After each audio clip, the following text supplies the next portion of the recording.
Picture this. Christmas morning 2023. Recently retired after building a multi-million-dollar business from nothing, and I'm watching my 13-year-old secret granddaughter open presents under my tree. Then my wife's lawyer shows up with divorce papers designed to steal everything I'd worked for over 4 decades. What he didn't know was that the envelope I handed him back contained evidence that would expose a conspiracy reaching into the highest levels of our city's government and reveal a secret that would destroy my wife's case before it ever reached court. Have you ever discovered that the person you trusted most was planning your complete destruction? Drop a comment below. Your story might help someone else recognize the warning signs before it's too late. My name is Vincent Hawthorne. I'm 65 years old, and this is the story of how my wife of 23 years tried to erase me from existence, and how I fought back using weapons she never knew I possessed. But before I tell you how Christmas morning became the day I reclaimed my life, you need to understand just how deep this betrayal went. See, what started as a simple gold digger situation turned into something much darker. Something involving covered-up murders, stolen inheritances, and a network of corrupt officials who thought they owned our entire county. By the time you finish hearing this story, you'll understand why you should never underestimate a man who spent 40 years building an empire, especially when that man has nothing left to lose. Let me be clear about who I am and why this story matters. I started Hawthorne Construction in 1985 with nothing but a beat-up pickup truck and a willingness to work 18-hour days.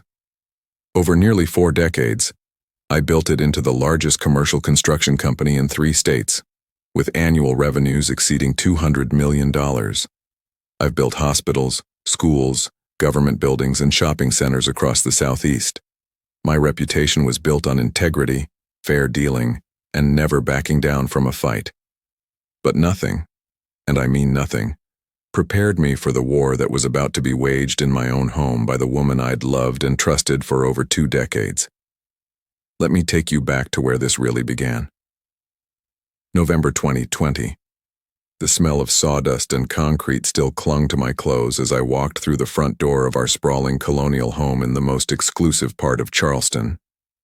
I was 62 then, finally considering retirement after decades of 14-hour days and weekend site visits. My wife Veronica was hosting one of her elaborate dinner parties, the kind where influential people made deals over expensive wine and carefully prepared courses. Crystal clinked against crystal, designer shoes clicked across imported marble floors, and the sound of practiced laughter echoed through rooms that suddenly felt too big, too cold, too much like a stage set rather than a home. I stood in the doorway of our dining room, still wearing my work boots, watching Veronica glide between guests like she was born to this world, which it turned out she wasn't. At 45, Veronica Reed, formerly Veronica Castellanos, moved with the confidence of someone who believed she'd finally found her place among the wealthy and powerful. But something felt wrong that night. I noticed it in the way she avoided introducing me to certain guests, the way she kept checking her phone during dinner, the way she lingered just a little too long when talking to Mayor Davidson, a man whose construction contracts had made my company millions over the years. What I didn't know then was that they weren't just discussing city projects. They were planning how to take everything I'd built. You see, Veronica hadn't just grown tired of being married to a man who smelled like construction sites and had calloused hands. She'd found someone who promised her a different kind of life. Someone who made her believe that I was just an obstacle between her and real power. His name was Judge Theodore Morrison, and he was everything I wasn't. 3rd-generation old money, Harvard-educated, the kind of man who'd never gotten his hands dirty or worked a day of manual labor in his life. He was also married to the mayor's sister, a detail that would prove crucial later. But here's what really burned. They weren't just planning to divorce me. They were planning to have me declared mentally incompetent, seize control of my business, and leave me in some state-run facility while they pillaged everything I'd built over 4 decades. They thought my age would work against me. They thought a 65-year-old man would be easy to intimidate, easy to manipulate through the legal system. They thought wrong. Let me back up and tell you how Veronica and I met, because understanding that will help you understand why her betrayal cut so deep and why I should have seen it coming. It was 2001, I was 43, divorced from my first wife, working around the clock to expand my business into new markets. Veronica was 26, working as a paralegal at a law firm that handled some of my contract disputes. She hired me to renovate her small apartment, and I was immediately struck by her ambition, her intelligence, her determination to rise above her humble beginnings. I remember walking into her cramped one-bedroom apartment for the first time. The walls were covered with law school brochures and business magazines. Her refrigerator was held together with duct tape, and she was sleeping on a mattress on the floor.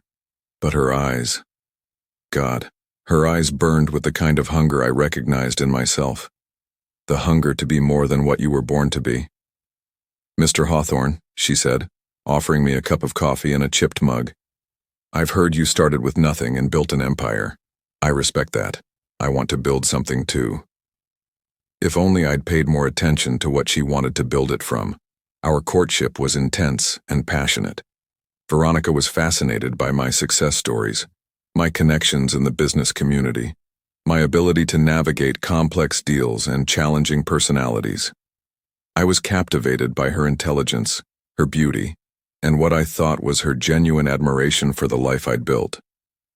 She supported my long hours, encouraged my business expansion, and seemed to thrive on the lifestyle my success provided. When we married in 2002, I thought I'd found a true partner, someone who understood that success requires sacrifice and was willing to make those sacrifices alongside me. But looking back now, I can see the signs I missed. Veronica never just enjoyed our success. She studied it. She memorized the names of my business partners, learned the details of my financial holdings, and gradually inserted herself into every aspect of my professional life. At the time, I thought she was being supportive. Now I understand she was conducting reconnaissance. By 2010, Veronica had completed law school, which I paid for, and passed the bar exam.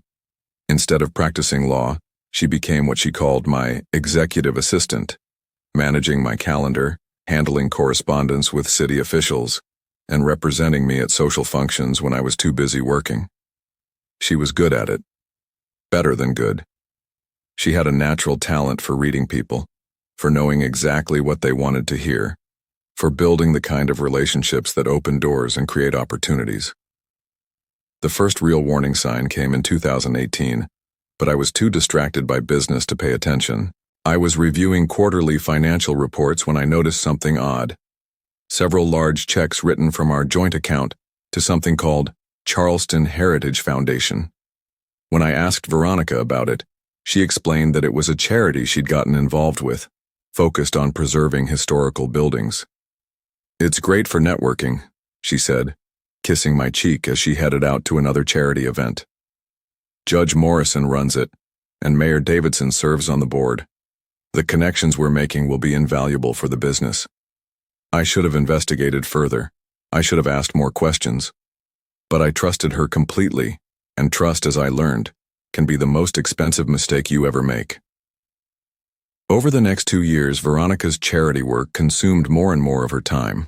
She was out 3 or 4 nights a week, attending fundraisers, planning committees, strategy sessions. She came home energized, excited, full of stories about the important people she was meeting and the significant work they were doing. I was happy for her, happy that she'd found something meaningful to do with her time while I focused on planning my retirement. I was proud of the sophisticated, connected woman she'd become. I should have been terrified. The truth hit me like a freight train on a cold February morning in 2023. I was in my home office, reviewing contracts for what I thought might be my final major project, when my private investigator called. I'd hired him not to spy on my wife, but to run background checks on some potential business partners. But he'd stumbled across something that made him think I needed to know. "Mr. Hawthorne," he said, his voice tight with discomfort, "I found something during the financial investigation you requested. Something about your wife that you need to see immediately." 20 minutes later, he was sitting across from my desk, spreading out photographs and documents that shattered my world. The first photograph showed Veronica entering an expensive hotel with Judge Morrison, both of them laughing intimately as he held the door for her.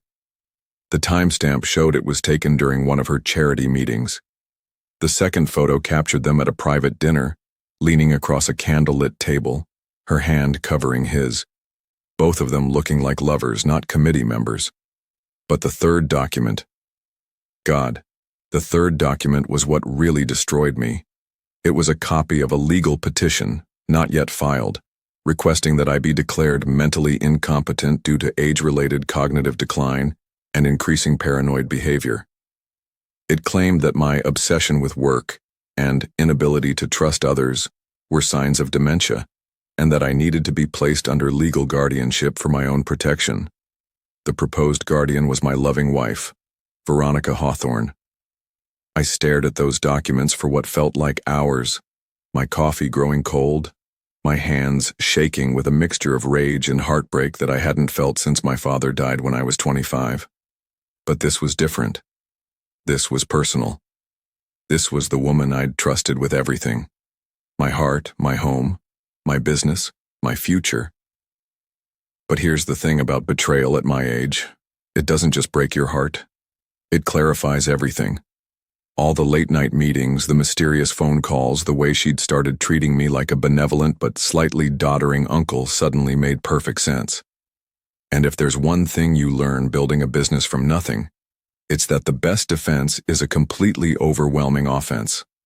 Over the next 3 months, I did what I do best.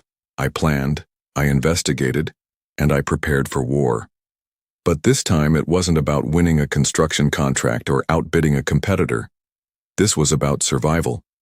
I hired 3 separate private investigation firms to document everything.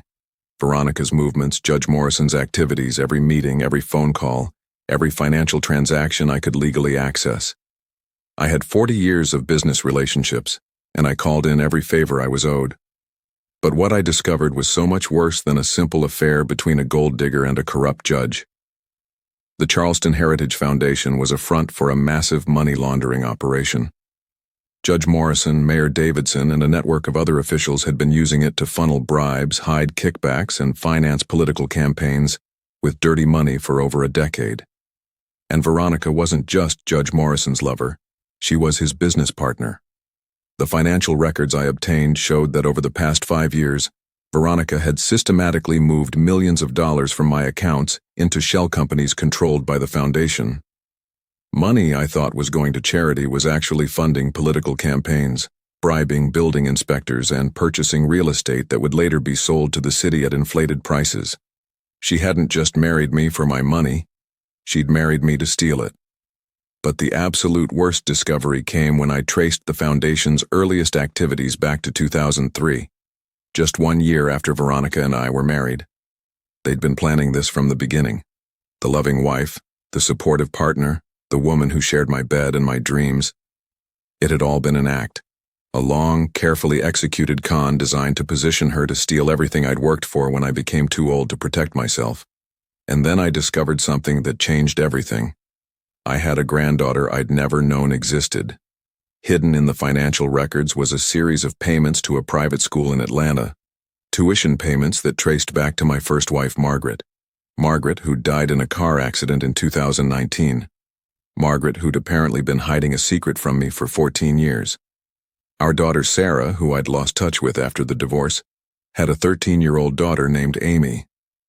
And according to the school records, Margaret had been paying Amy's tuition with money she'd saved from our divorce settlement. Money that had run out when she died.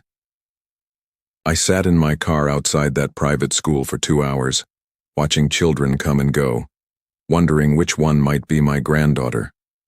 Finally, I saw her, a girl with my late mother's distinctive green eyes and my own stubborn jawline, walking alone to a beat-up car driven by what looked like a tired social worker. She was in foster care. My granddaughter, my own blood, was in the system because no one knew I existed. Because Sarah had died in a drug overdose 6 months after her mother, and Amy had become just another number in an overwhelmed system. That night, I made 2 phone calls that changed everything. The first was to my lawyer, instructing him to begin immediate proceedings to gain custody of Amy. I had documentation proving I was her grandfather, financial resources to provide for her, and a stable home environment.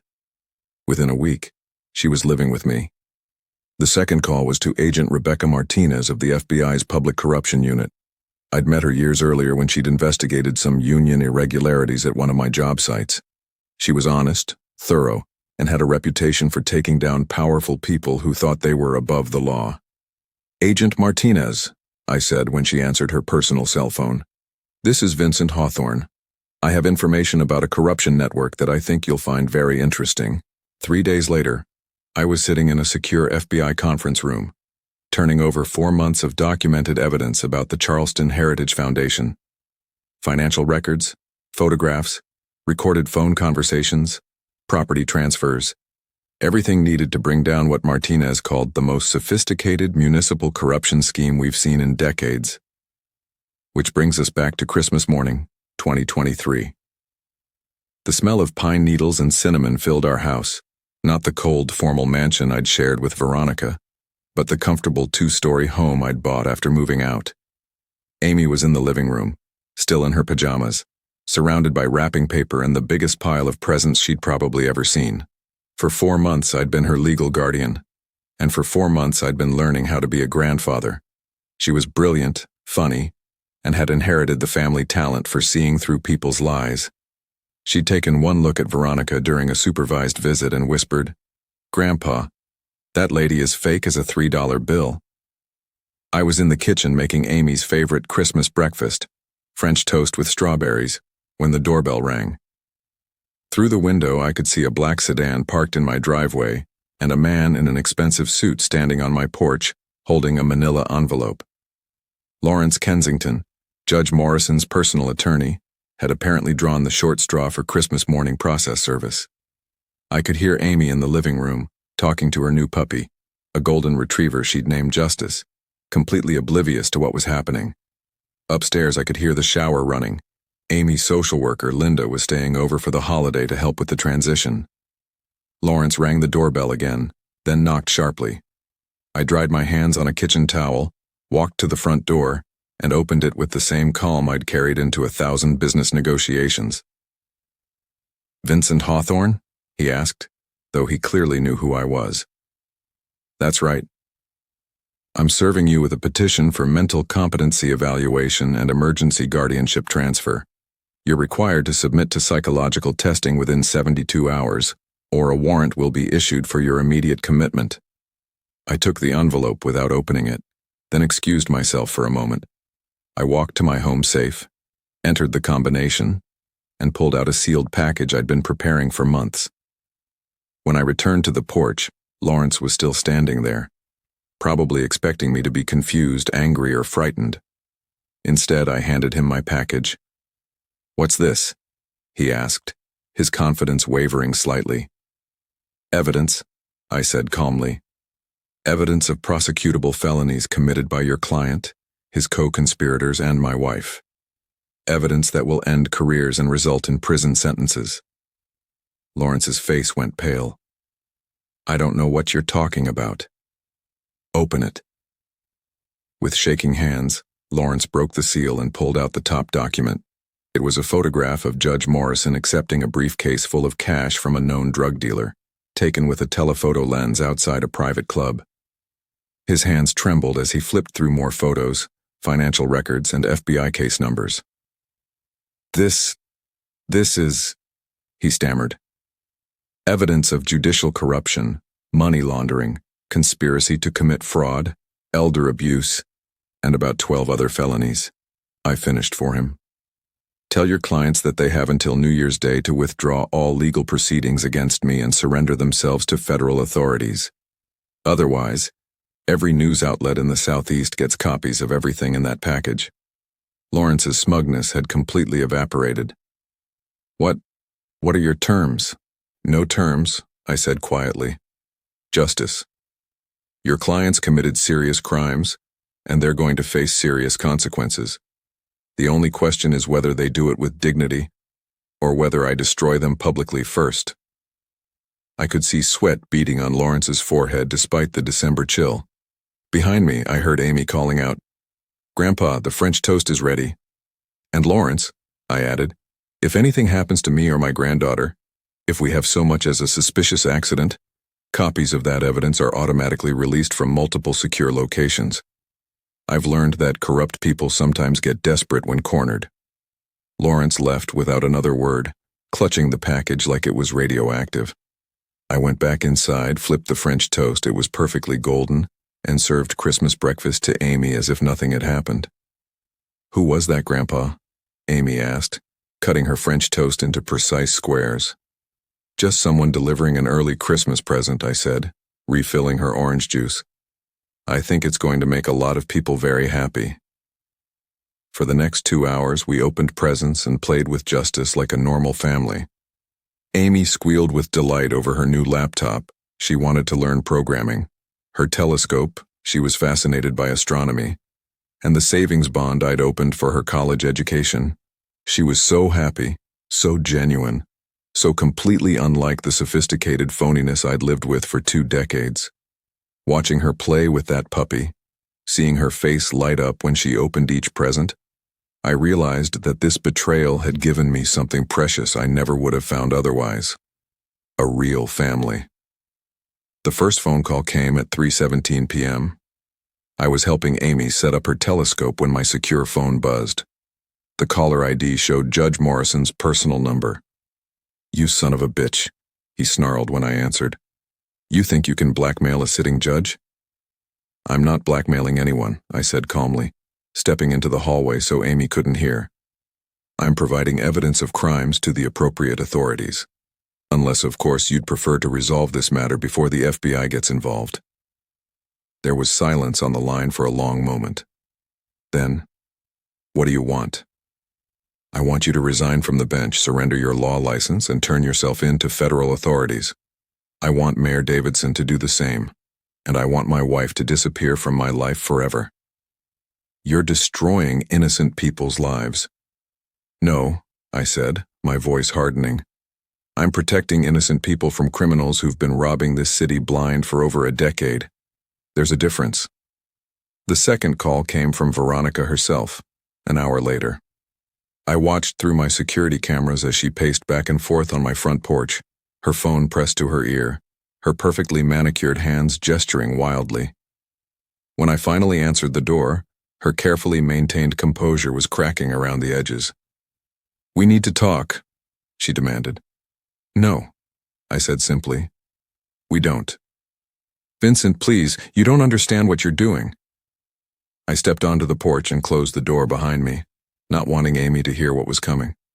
The December air was cold enough to see our breath, and somewhere in the distance I could hear other families celebrating Christmas with laughter and music.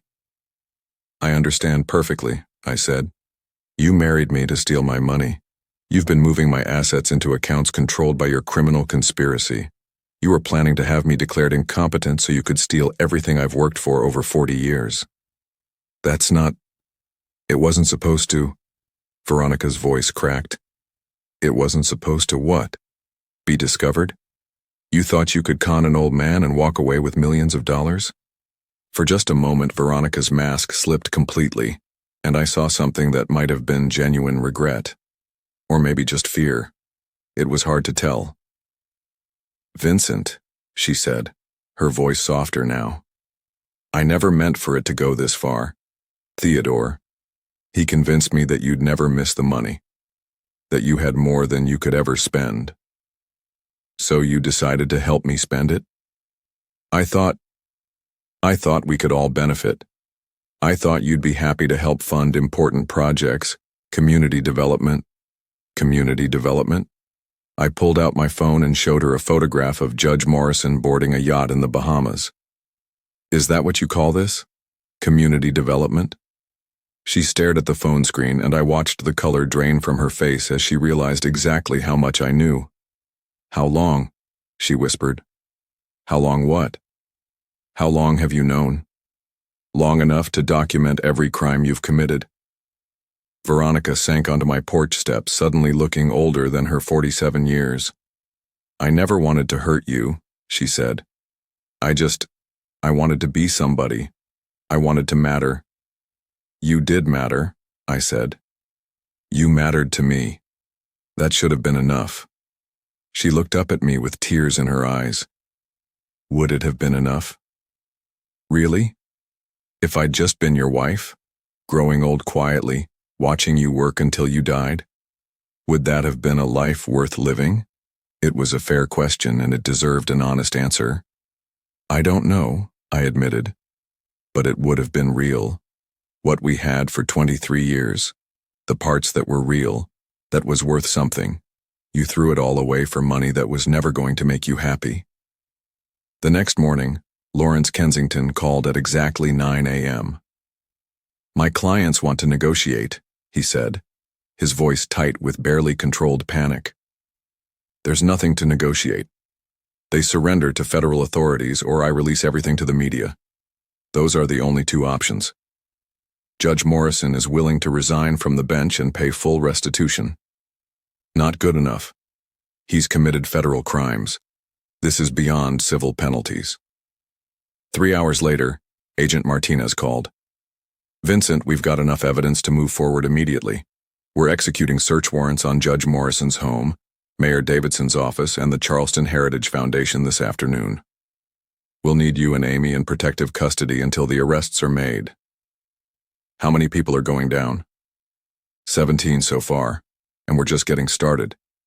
This conspiracy goes back over 15 years and involves tens of millions of dollars in stolen public funds. There's one more thing, Agent Martinez said. We found something in Judge Morrison's safe that you need to know about. What? A life insurance policy on you purchased 6 months ago through the Charleston Heritage Foundation. $2 million with your wife as the beneficiary. The implication hit me like a punch to the gut.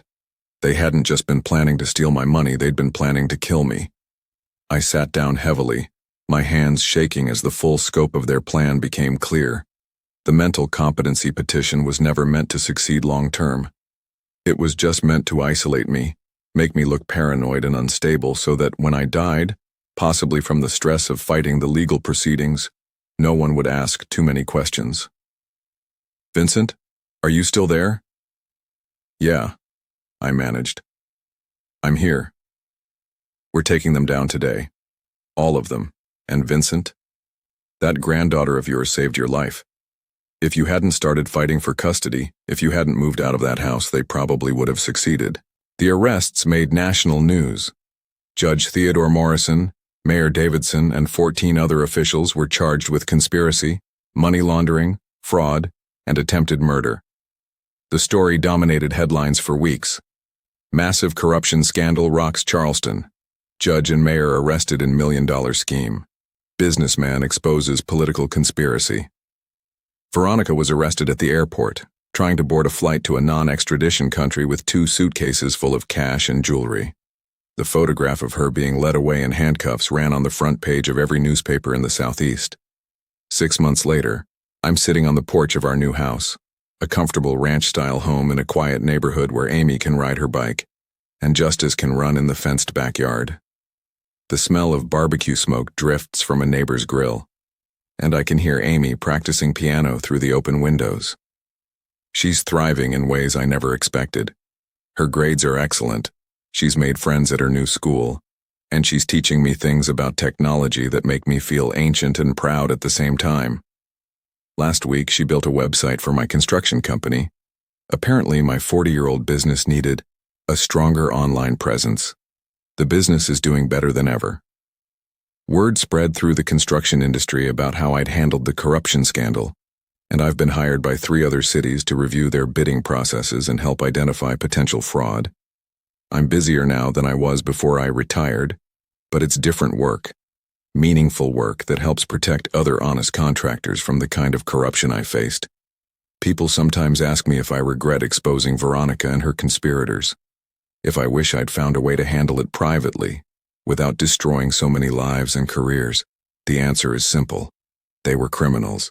They stole millions of dollars in public funds, corrupted the legal system, and were planning to murder me for insurance money. I have no regrets about stopping them. Judge Morrison was sentenced to 25 years in federal prison and will likely die behind bars.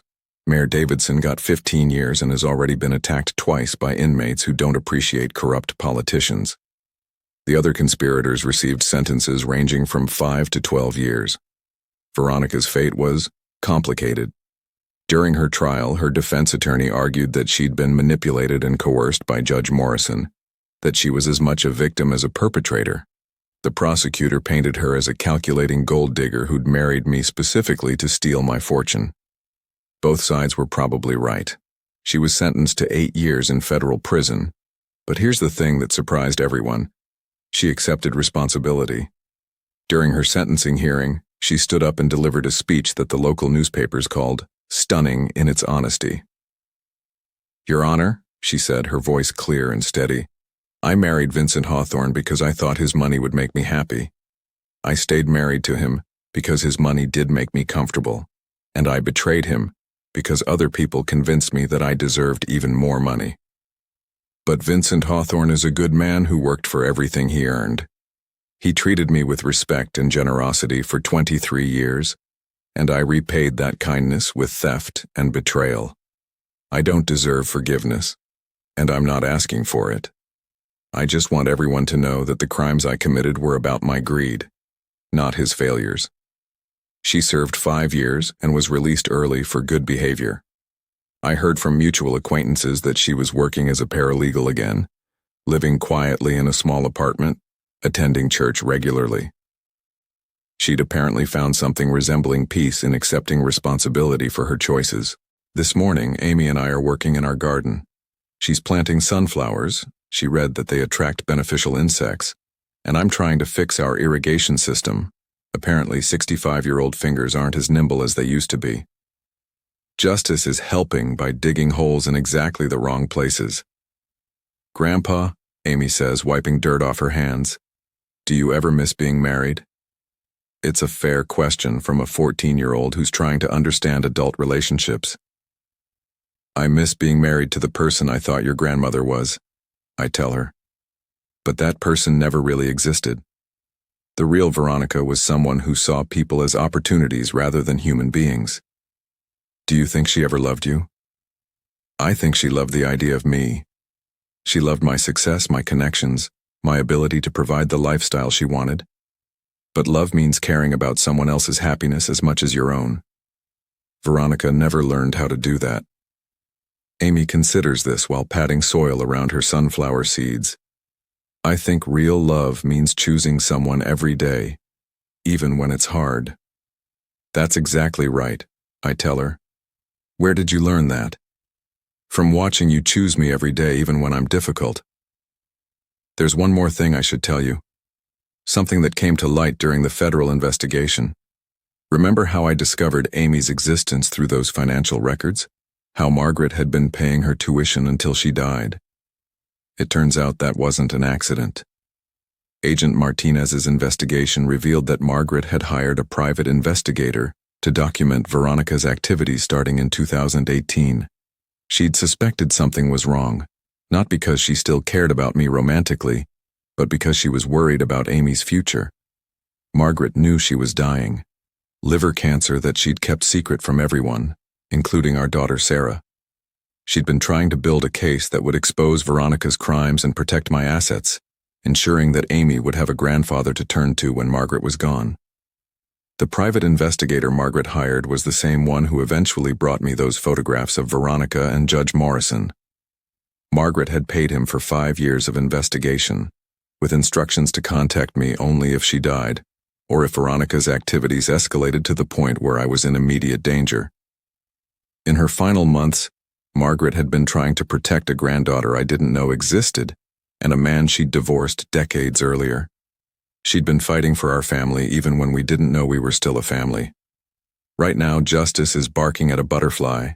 Amy is explaining why her sunflowers are going to be the tallest in the neighborhood, and I'm exactly where I want to be. I'm 65 years old, I've survived a conspiracy designed to destroy me, and I'm raising a granddaughter who thinks I'm the smartest person in the world, even though she's already smarter than I'll ever be. If you're listening to this story and you're facing something similar, if someone is trying to take advantage of your age, your trust, or your generosity, I want you to know something important. You're not powerless, and you're not too old to fight back. Document everything, but do it smart. Don't let them know you're investigating. Keep records in multiple locations, safety deposit boxes, trusted friends' homes, cloud storage they can't access. I kept copies of everything in 4 different states. Trust your instincts. If something feels wrong, it probably is. I ignored red flags for years because I wanted to believe the best about someone I loved. Don't make that mistake. And remember this. Your age isn't a weakness. It's a weapon. You've lived longer, seen more, learned hard lessons that younger people haven't figured out yet. You know how to be patient, how to plan, how to think long-term. Use that experience. The people trying to take advantage of you are counting on you being passive, confused, or too polite to fight back. Prove them wrong. 3 weeks ago, something happened that I didn't expect. I was helping Amy with her algebra homework when the doorbell rang. Through the security camera, I could see a woman in her early 40s, well-dressed but nervous, standing on my porch with a teenage boy who looked remarkably familiar. It was Rebecca Morrison, Judge Morrison's daughter, and her 16-year-old son, Michael. Amy answered the door with me, curious about our unexpected visitors. Rebecca introduced herself quietly, her voice shaking slightly. Mr. Hawthorne, I'm Rebecca Morrison. I know you have no reason to speak with me, but I wanted to apologize for what my father did to you. And I wanted to ask you something. Her son, Michael, stood behind her, clearly uncomfortable but determined. He had his grandfather's height but none of his arrogance, just the awkward earnestness of a teenager trying to do the right thing. I invited them into our living room, Amy staying close by my side, Justice positioning himself protectively between us and our visitors. The afternoon sun streamed through our windows, highlighting the dust motes floating in the air and the nervous tension radiating from our guests. My father destroyed our family, Rebecca said, her hands clasped tightly in her lap. We've lost our home, our savings, everything. But that's not why I'm here. She pulled out an envelope from her purse, her hands trembling slightly. Before he was arrested, my father gave me this. He said if anything happened to him, I should make sure you got it. He said it was the right thing to do. Inside the envelope was a handwritten letter from Judge Morrison, written in the careful script of a man who knew his words would be scrutinized. Mr. Hawthorne, by the time you read this, I will likely be in federal prison, and you will know the full extent of my crimes. I cannot undo what I have done, and I do not expect forgiveness. But I want you to know that the plan to have you killed was never mine. That was Veronica's idea, developed with associates I was not aware of until it was too late to stop. I agreed to the financial fraud, the corruption, even the attempt to have you declared incompetent. But I drew the line at murder. When I learned about the life insurance policy and what Veronica intended, I contacted the FBI anonymously and provided them with evidence that would protect you. I'm a corrupt judge and a criminal, but I am not a killer. I know this does not absolve me of my other crimes. I simply wanted you to know that someone in our conspiracy retained enough humanity to ensure you survived to read this letter. Theodore Morrison. I looked up at Rebecca, who was watching me with her father's intelligent eyes, but her own desperate hope. Is this true? I asked. I think so, she said quietly. The FBI agent who interviewed our family said someone had been feeding them information for months before your evidence broke the case open. Someone who knew the details but was trying to minimize the damage. Michael spoke for the first time, his teenage voice cracking slightly. We're not asking for forgiveness, sir. We just wanted you to know that not everyone in our family is completely evil. Amy squeezed my hand, and I realized she was watching this interaction carefully, learning lessons about justice, forgiveness, and the complexity of human nature that no textbook could teach. Your father made terrible choices, I told Rebecca and Michael. But the fact that he drew the line somewhere, that he tried to prevent my murder, that means something. It doesn't erase his crimes, but it means something. Rebecca began to cry. Not the manipulative tears I'd seen from Veronica, but the genuine grief of a daughter watching her father's legacy crumble. Michael put his arm around his mother's shoulders, and I was reminded that corruption doesn't just destroy the criminals. It devastates their families too. "There's something else," Rebecca said, wiping her eyes. "The restitution payments. They'll never be enough to repay what was stolen. But Michael and I want to work. We want to earn money to help make things right." "You don't need to," I started. "Yes, we do," Michael interrupted, his voice stronger now. "My grandfather was a good man before he got mixed up with my father. He taught me that when you make a mess, you clean it up. We can't bring him back, but we can try to clean up this mess." That conversation led to something I never expected. Rebecca now works as my office manager, and Michael does landscaping and maintenance work for my properties on weekends. They're not trying to buy forgiveness. They're trying to rebuild their lives with integrity. Amy and Michael have become friends, bonding over their shared experience of having their worlds turned upside down by adult corruption. Watching them work on homework together, seeing them support each other through the challenges of being teenagers dealing with family scandals, reminds me that healing is possible even from the deepest betrayals. It's taught me something important about justice. It's not just about punishment. Real justice creates opportunities for redemption, for growth, for people to choose better paths than the ones that led to destruction. Judge Morrison will die in prison for his crimes. That's appropriate. But his daughter and grandson are choosing to build something better from the ruins he left behind. That's redemption. The construction business continues to thrive in ways I never expected.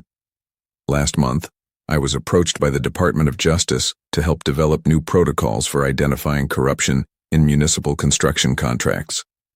My experience with the Charleston scandal has apparently made me something of an expert on the warning signs of systemic fraud. I'm also working with 3 other businessmen who've been targeted by similar corruption schemes. There's something darkly satisfying about using my experience to help other people protect themselves from the kind of predators who nearly destroyed me. But the most unexpected development came last month, when I received a letter from an unexpected source: the warden at the federal prison where Veronica is serving her sentence. "Mr. Hawthorne," the letter began, "I am writing to inform you that your ex-wife has requested permission to write to you. She has completed extensive counseling programs and has expressed a genuine desire to apologize for her actions and ask for your forgiveness. I am not advocating for or against this communication. I am simply informing you that she has made the request and is awaiting your response. If you choose not to receive correspondence from her, that decision will be respected, and she will not be informed of your refusal." I sat with that letter for 2 weeks, reading it over and over, trying to decide what the right response would be. Amy noticed my distraction and finally asked what was bothering me. When I explained the situation, her response was typically direct. "Do you want to hear what she has to say?" "I'm not sure," I admitted. "Then maybe you should think about what you need to hear, not what she needs to say." Out of the mouths of babes, my 14-year-old granddaughter had identified the key question. Was this about Veronica's need to confess or my need to understand? After considerable thought, I decided I did want to understand. Not to forgive. Forgiveness isn't something you owe to someone who tried to have you killed, but to gain closure on a chapter of my life that had shaped me in fundamental ways. Veronica's letter arrived 2 weeks later. It was longer than I expected. 8 pages of careful handwriting on prison stationery. But the tone was different from anything I'd ever heard from her before. No manipulation, no excuses, no attempts to minimize her actions. "Vincent," it began, "I don't expect you to forgive me, and I'm not writing to ask for your forgiveness. I'm writing because I owe you the truth, and because I've learned that carrying secrets destroys the soul in ways that prison never could. I married you because I thought your money would make me important. Not happy. I knew the difference even then. But important. I grew up poor and powerless, and I confused wealth with worth, success with significance. You gave me everything I thought I wanted: financial security, social status, access to influential people. But instead of being grateful, I became greedy. Instead of appreciating what we had built together, I fixated on what more I could take. Theodore Morrison didn't seduce me into crime. I seduced him into it. The corruption, the theft, the conspiracy, those were my ideas, refined and implemented by people with more experience but less imagination. The letter went on for pages, detailing how she had systematically planned my destruction, how she had manipulated Judge Morrison's existing corruption into a larger scheme, how she had convinced herself that I deserved to be robbed because I was too successful for my own good. But the part that hit me hardest was near the end. I never loved you the way you deserved to be loved.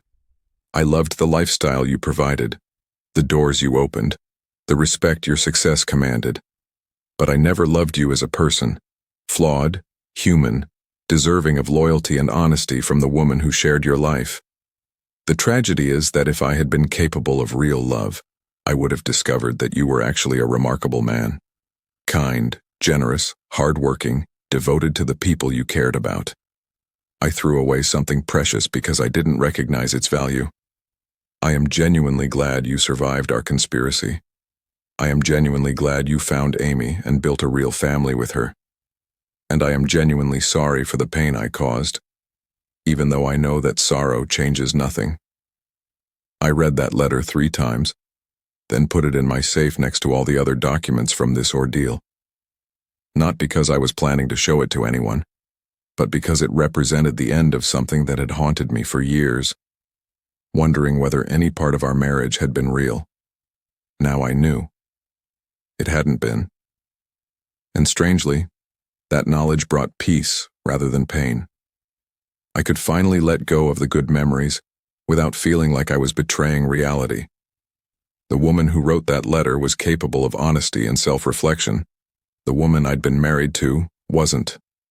Amy is 15 now, a sophomore in high school, already talking about colleges and career plans. She wants to study forensic accounting. Apparently, watching her grandfather take down a criminal conspiracy sparked an interest in following financial trails to uncover fraud. I want to help protect people like you did, Grandpa, she told me last week. But I want to catch them before they steal everything, not after. She's already smarter than most adults I know, and she has a moral compass that points true north regardless of external pressures.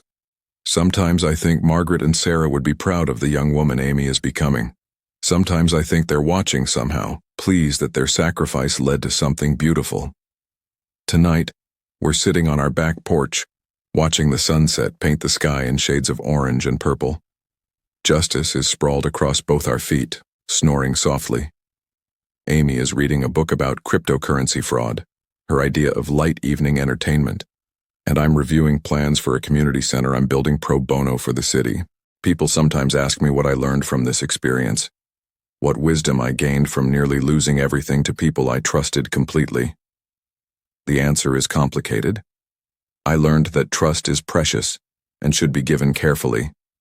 I learned that evil often wears a familiar face and speaks in loving words. I learned that age can be a strength rather than a vulnerability if you use your experience wisely. But most importantly, I learned that real family, the kind built on choice and loyalty rather than obligation and manipulation, is worth fighting for with everything you have. If you're facing a betrayal, if someone is trying to take advantage of your trust or your age, if powerful people think they can destroy you because you don't have their connections or influence, remember this. The truth is more powerful than any conspiracy. Justice may be slow, but it's thorough. And sometimes, losing everything you thought mattered helps you discover what actually matters. There's one last thing I need to tell you. Something I discovered just last week that changes the entire story I've been telling you. Amy came home from school with a genealogy project, one of those DNA testing kits that traces family history. We sent it in as a fun way to learn more about our family tree, expecting to find distant cousins and confirm what we already knew about our ancestry. The results came back with something unexpected. Amy has a half-sister. Sarah, my daughter who died of a drug overdose, had another child, a 10-year-old girl named Grace, living in foster care in Tennessee, with no idea she has family looking for her. I'm 65 years old. I thought I was done raising children, done building families, done fighting legal battles. But when I looked at that DNA report and saw Grace's name, saw her photograph in the foster care database, I knew my story wasn't over. Amy's reaction was immediate and absolute. "We have to get her, Grandpa." We have to bring her home. So that's what we're doing. My lawyer is already working on the custody paperwork. My background checks are being expedited. And in 6 weeks, God willing, Grace will be living in the bedroom next to Amy's, learning what it means to be part of a family that chooses love over everything else. Veronica tried to destroy me to steal my money. Judge Morrison tried to corrupt me to hide his crimes. The Charleston Heritage Foundation tried to use me to launder their dirty cash. But all of their schemes, all of their betrayals, all of their corruption led me to Amy. And now Amy is leading me to Grace. And both girls are teaching me that the most important legacy you can leave isn't money or property or business success. It's the next generation, raised with integrity and love. I can already picture Christmas morning next year, 2 granddaughters opening presents under our tree, Justice probably stealing wrapping paper, the smell of French toast and coffee filling a house that's finally, truly, a home. I can see Amy teaching Grace about stars and computers and standing up to bullies. I can see Grace bringing her own personality, her own dreams, her own healing presence to our little family. I can see us all growing older together, weathering whatever storms come next with the kind of unity that can't be bought or stolen or corrupted. That's the real victory in this story. Not that I defeated Veronica's conspiracy, or exposed Judge Morrison's corruption, or saved my business from criminals. The real victory is that their attempts to destroy me led me to discover what was truly worth protecting: family, integrity, and the chance to give 2 little girls the childhood they deserved. I'm 65 years old, and I'm about to become the legal guardian of 2 teenage girls. My friends think I'm crazy. My doctor warns me about the stress. My accountant keeps calculating how much this will cost in college tuition alone. They're all missing the point.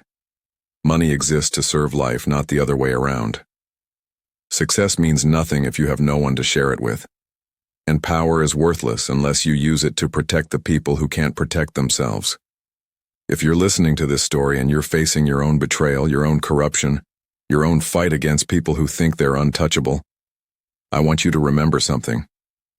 You're not fighting for money or property, or even justice. You're fighting for the right to choose how your story ends. You're fighting for the right to define your own legacy. You're fighting for the chance to turn whatever happens next into something meaningful. Right now, Amy is upstairs video calling with Grace, helping her pick out colors for her new bedroom.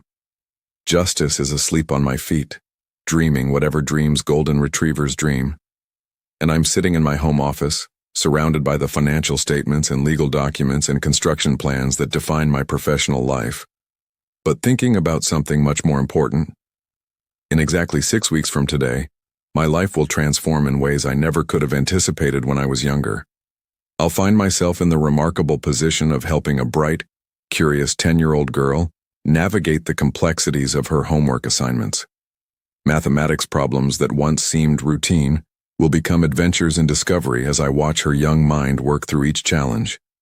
I'll be there to guide her through the frustration of long division and the satisfaction of solving word problems that initially appeared impossible. But academics will be just the beginning of our journey together.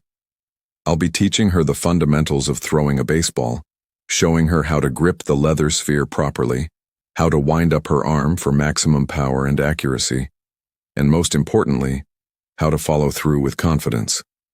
We'll spend countless afternoons in the backyard, practicing her stance, working on her aim, and celebrating every small improvement as she develops this classic American skill that has brought joy to generations before her. The bicycle lessons will present their own unique challenges and rewards. I'll be the one running alongside her, one steady hand on the seat and another on the handlebars, helping her find that delicate balance between momentum and control. I'll be there for the wobbles, the near falls, and that magical moment when she realizes she's actually riding on her own. That moment of pure triumph when training wheels become unnecessary and the world suddenly opens up to new possibilities of independence and adventure. Perhaps most crucially, I'll be teaching her something far more profound than any academic subject or physical skill: how to trust adults again. This responsibility weighs heavily on my heart, knowing that her young life has already been marked by disappointments and broken promises, from the very people who should have protected her. I understand that rebuilding that fundamental trust will require patience, consistency, and an unwavering commitment to being the reliable presence she deserves. Every interaction will be an opportunity to demonstrate that some adults do keep their word, that some promises are sacred, and that she is worthy of unconditional love and support. Through our daily interactions, I'll be showing her that families can be built on something far stronger than mere biological connections or legal obligations. She'll learn that true families are constructed on the solid foundations of choice and love, rather than the random accidents of birth and the cold requirements of duty. This lesson comes from my own hard-earned wisdom about what truly matters in human relationships. Not the circumstances that bring people together, but the conscious decisions they make to stay together and care for one another through life's inevitable challenges. When I reflect on the woman who believed she was stealing my future when she orchestrated that attempt on my life, I realize now that Veronica was actually clearing the path for a future more magnificent than anything my limited imagination could have conceived. Her malicious actions, intended to destroy me, instead became the catalyst for the most meaningful chapter of my life. What she meant as my ending became my true beginning. This realization has taught me that sometimes the most powerful form of revenge isn't revenge at all. Sometimes the greatest victory comes not from striking back at those who have wronged us, but from choosing to live well despite their efforts to break us. Sometimes it means loving deeply in the face of hatred, building something beautiful from whatever pieces of our former lives remain intact, and refusing to allow someone else's darkness to extinguish our capacity for light and hope. The path that led me to this point has been neither straight nor smooth. There were moments when the betrayal felt so complete, so devastating, that I wondered if recovery was even possible. The woman I had trusted, perhaps loved, had decided that my existence was an obstacle to her happiness. The discovery of her treachery shattered not just my sense of security, but my faith in my own judgment. How could I have been so blind to her true nature? How could I have missed the signs that should have warned me of the danger I was in? But from that rubble of broken trust and shattered expectations, something unexpected began to grow. Like flowers that somehow find their way through cracks in concrete, new possibilities emerged from the destruction. The very experiences that nearly destroyed me also prepared me for the role I'm about to embrace, that of a protector, guide, and chosen family member to children who need exactly what I have to offer. That's my story, the account of how a 65-year-old man discovered that life's most brutal betrayals can become the doorways to life's greatest gifts. It's a testament to the mysterious way that our deepest wounds can become the source of our greatest strength, and how the people who try to write our endings sometimes inadvertently author our most beautiful new beginnings. If this story has provided you with any measure of help, if it has given you the strength to face your own battles or reminded you that good can triumph over evil, when good people refuse to surrender, I encourage you to share it with others who might need to hear these words. Please help other people understand that age is not a weakness but a reservoir of hard-earned wisdom, that trust betrayed can lead to deeper discernment and stronger boundaries, and that sometimes losing everything we thought we wanted creates space for us to discover everything we actually need. The journey from betrayal to redemption is neither quick nor easy, but it is possible. It requires us to remain open to unexpected possibilities, to believe that our stories are not finished when others try to write our endings, and to maintain faith that love and justice can prevail even in our darkest hours. Thank you for taking the time to listen to my story. In a world that often feels fragmented and harsh, I encourage you to take care of each other with intentional kindness and genuine compassion.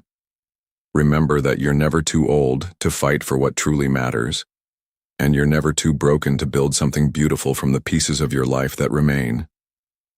My name is Vincent Hawthorne. I am 65 years old, and in 6 weeks, I'm about to become a grandfather figure to 2 amazing girls who are going to change the world in ways we can't yet imagine. This has been my story of justice, redemption, and the transformative kind of love that makes everything else worth fighting for, worth enduring for, and worth celebrating.